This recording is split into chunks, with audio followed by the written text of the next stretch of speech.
right? Do not take that pressure on your mind of becoming fluent. When will I get fluent? There's this deadline of 6 months to get fluent. No, there's this deadline of 6 months to see some. Hello, everybody. How are you all? Hope you're doing great. So, welcome back to another session of learning English with me. Today, I'm going to tell you the secret of speaking English effortlessly. Yes, the effortless English speaking, how it's done. I'm sure you want to speak English effortlessly, don't you? Because that is the end goal of fluency, to become effortless in English speaking, that it comes from you, like naturally, just like naturally, with a flow, just like a river.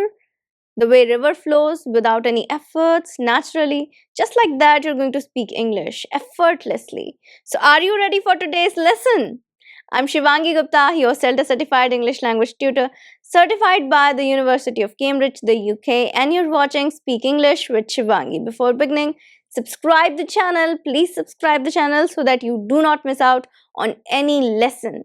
Also, like the video and share it with your friends too. Coming back to today's lesson, the secrets of effortless English speaking, how to speak English effortlessly. And today I'm going to tell you three secrets. Three secrets through which you are going to speak English effortlessly.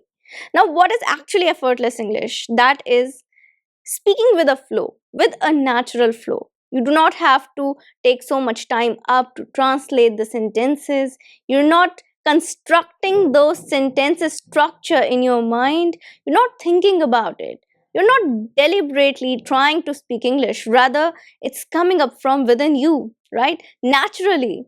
That when you want to speak in English, you just start speaking English without even thinking, without choosing the right word, without selecting the right word. It's like you are a fluent English speaker, absolute fluent English speaker. That is what we want to achieve. The effortless English, something that comes to you naturally. Do you want to do that? Let's start with all the three secrets then. So, secret number one of speaking effortless English is make English your habit. Yes, you need to make English your habit. That is, whether you're learning English, whether you're speaking English, whether you're practicing English, whatever is the form of English, it should be your habit. English should become your habit. Because habit is something that's effortless. When something becomes your habit, you become effortless in that. Because now it's in your routine. Rather, you are habitual of doing it. See, when you have to develop a new habit, in the beginning, it's often difficult to do, right?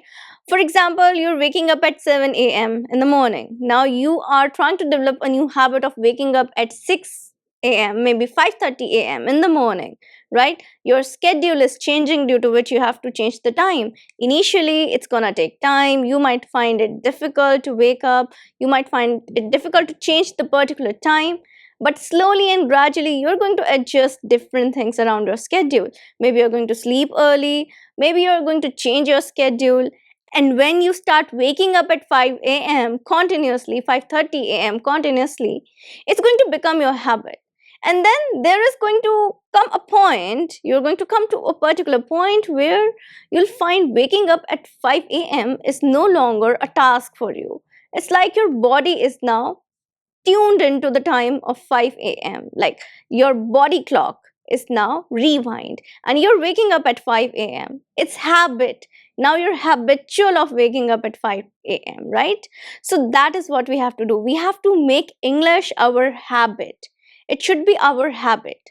Whether you're reading English, whether you're listening to some stuff, whether you're using English in your daily conversations, whether you're practicing English, right? Whatever format of English you're taking up, you should definitely do something in English in order to make it your habit.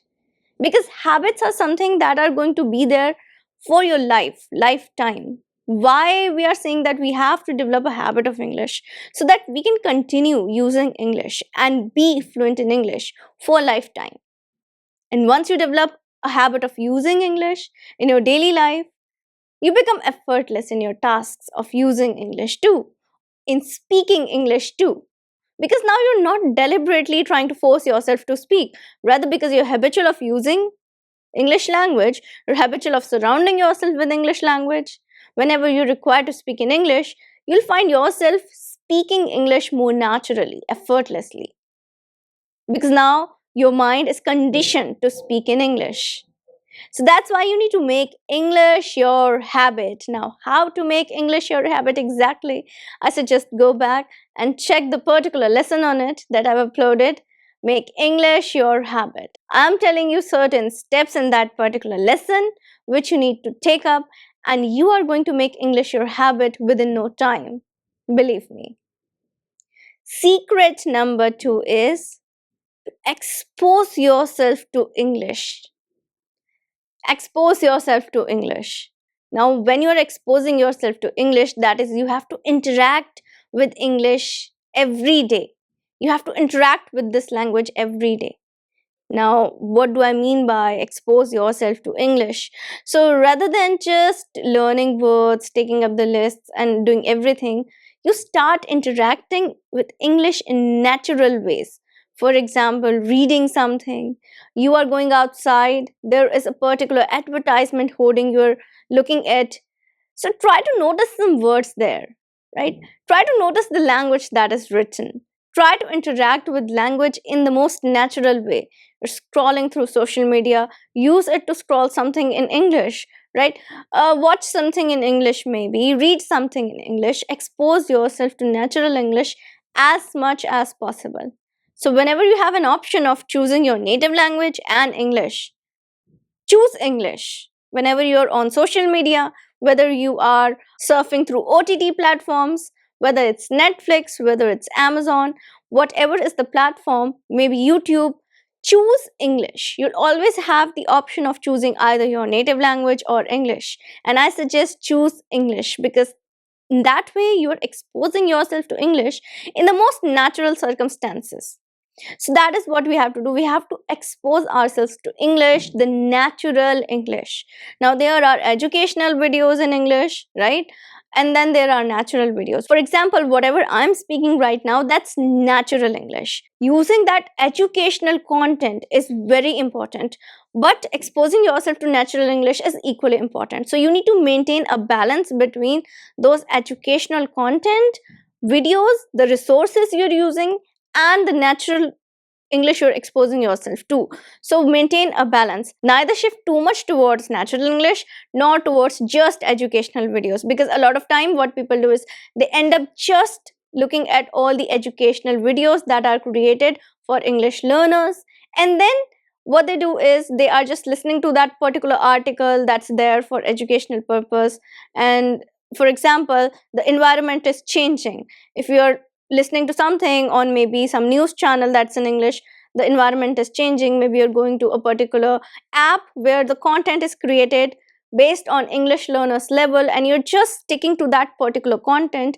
That's not correct. So go on YouTube, explore some videos in English. That is perfectly fine. If you're listening to my videos, you're exposed to natural English, that is also completely fine. Secret number 3. Secret number 3 is do not take English learning as a burden. So do not take English learning as a burden. Consciously you might not take it as a burden. You might think that I do not take it as a burden. I want to become fluent in English. Why would I take it as a burden? You're doing it willingly. But while doing it willingly, you create so much stress that subconsciously somewhere you start taking English learning as a burden. There are times when you want to just skip your English learning session, your English practice session. There are times when you are hesitant in speaking in English in public. You're learning English, but you're not applying it. You're waiting for that perfect moment. You're burdening yourself to become perfect before starting using that English, right? You are burdening yourself to become perfect. That fluent word is there somewhere. Do not focus on fluent, focus on improvement. So do not burden yourself with learning English. Rather, take it in a very positive manner. Whatever progress you are making, record that and stay positive while learning English. When you take it as a burden, it's not going to be effortless. Believe me, when you take it as a burden, and suppose you have this much knowledge in English, when you take it as a burden, you're going to end up using only this much, this little, right?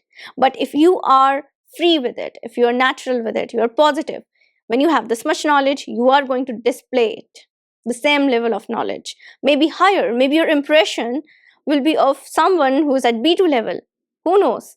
It's the way you speak, right? So that's why I'm saying do not take it as a burden.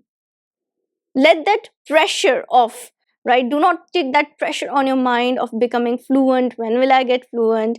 There's this deadline of 6 months to get fluent. No, there's this deadline of 6 months to see some progress. That 6 month deadline is off to see some progress, right? To at least learn 100 new words. These kind of goals are there for you to achieve, but do not take it as a burden. So when you are learning English, stay positive, apply whatever you're learning, and yes, speak English effortlessly. So that was the lesson for today. That's the lesson. I'm gonna see you next time with a new lesson now. Till then, everybody, take care and bye.